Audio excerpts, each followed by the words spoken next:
আমরা আগের প্রজন্মটা যেভাবে চলছি, আমরা যারা এখানে এসেছি, তাদের যে মনমানসিকতা, এখন বর্তমানের প্রজন্মের এরকম মনমানসিকতা নাই।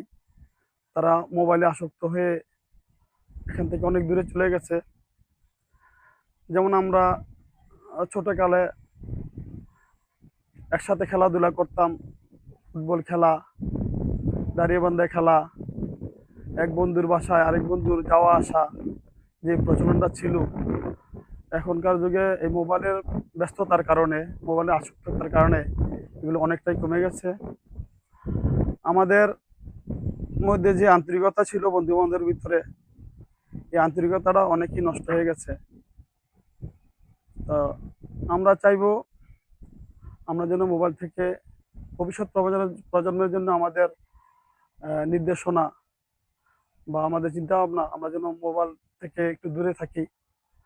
আমরা যেন যারা ভালো কিছু করছে, তারা করার পিছনে কি কি কারণ ছিল, তাদের বন্ধু বান্ধব কেমন ছিল, তাদের আন্তরিকতা কেমন ছিল, এগুলো খেয়াল করা।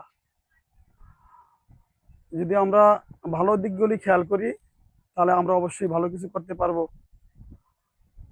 এই ছিল আমার বলার। ধন্যবাদ।